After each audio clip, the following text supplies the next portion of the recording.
County Executive Laura Curran, he's going to use this mic now? I'm going to use that. Okay. Yeah. Remains a staunch and effective champion of veterans programs and benefits that have been earned here hard way to lose for those who wore the uniforms. Her presence today underscores the commitment. Please welcome Nassau County Executive Laura Curran.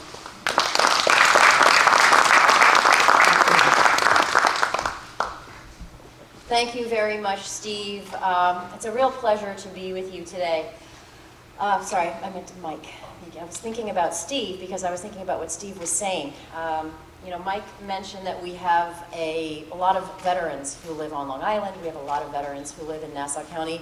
It's estimated more than 50,000 veterans live in Nassau County. Now, Steve was talking about mental health issues, homelessness, other kinds of health issues, the help that so many of our veterans need getting the services and getting the benefits that they're due, that their spouses are due. And we have a veteran services agency that's run by, I'm sure no stranger to you, Ralph Esposito, who does a fantastic job of making that connection, making sure that we're connecting with veterans, getting them what they need, getting them what they deserve, and then unfortunately when they go, helping their spouses get what they need.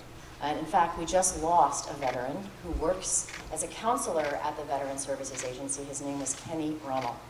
And if you knew him, I mean, Ralph said he was his #1 top guy.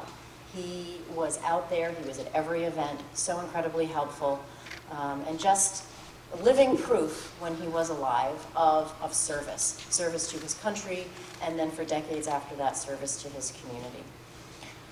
You know, I'm very happy to see we have former Congressman Peter King with us. It's really nice to see you and see that you're in the mix. And Joe Saladino, Supervisor, nice to see you as well. Always lovely to hear Bishop Goldson. Thank you very much. It's been a while since I've seen you in person, so that's very nice. But something that I've been thinking a lot about lately is the division in our country.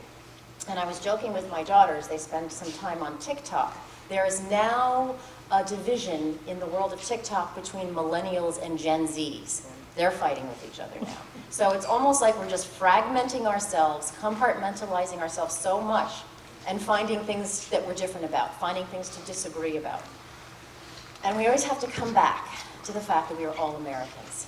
We live, I can say it, in the best country in the world. We are connected by these amazing freedoms that we have. Freedom of speech, freedom to think what you want, freedom to assemble, although maybe COVID's throwing a little bit of a monkey wrench in that.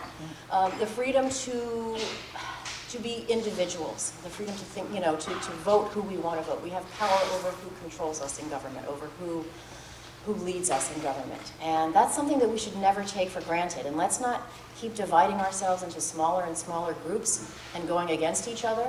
Let's remember what unites us. We're Americans, and we're free, and we are very, very lucky. So thank you to the Museum of American Armor for making this space available always, and for bringing living history alive every single day. Thank you.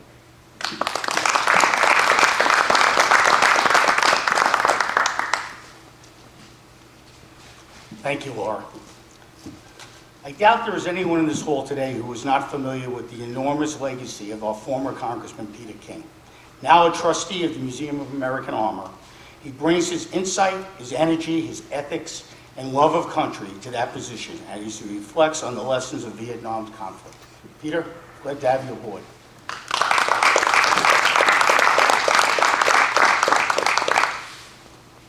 Thank you, Mike. Let me also thank Paul Massey, who's at all these events and just a true American patriot. Steve, thank you for your service. Thank Gary Louie for being the great orchestrator. He brings us all together.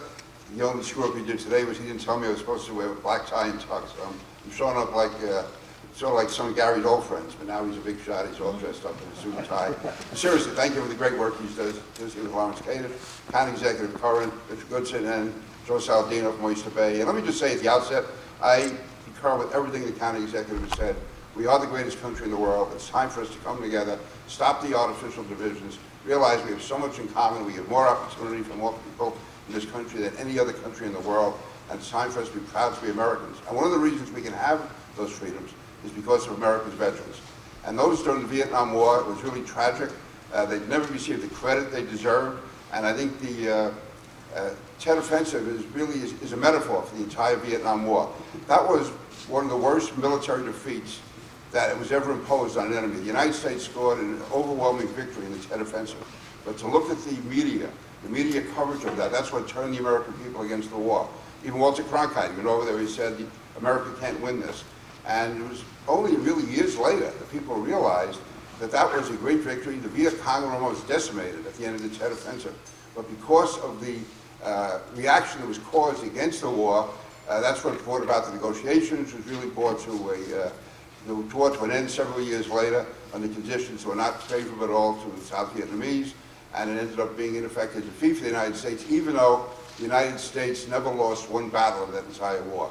And to make that even worse is when the Vietnam veterans come home, they received nowhere near the respect that they should have gotten and fully entitled to. Steve mentioned the fact of PTSD. The only good thing is that finally people realize that PTSD is real. I'm old enough to remember guys from World War II and the Korean War who come home and people say, oh yeah, he got screwed up in the war, and it was sort of put off to the side, not realizing there was any veteran who's been in combat is going to have some measure of PTSD or some after effects from it, and it is being treated. And I think our VA here on Long Island, Northport, does a great job on that. I want to commend them for it. But I want to thank all the veterans who are here today for the job that you've done. Thank Lawrence Cage and this museum for keeping American patriotism alive and driving home the fact that we can enjoy ourselves, have a great time, we can go through all these freedoms. As Laura said, we can vote people in, we can vote people out. And I got out before you had a chance to vote me out. But the fact is that, again, we have all these freedoms, and we realize the only reason we have them, or the main reason, is because the military is there, the veterans were there to defend us and keep us free, the land of the free and the home of the brave. So, again, I'm proud to be part of this event here today, this commemoration, and thank all the veterans. And we have to commit ourselves to making sure that no veteran is ever ignored and does not receive the care and deserve that they're fully entitled to. So anyway, thank you all. God bless America.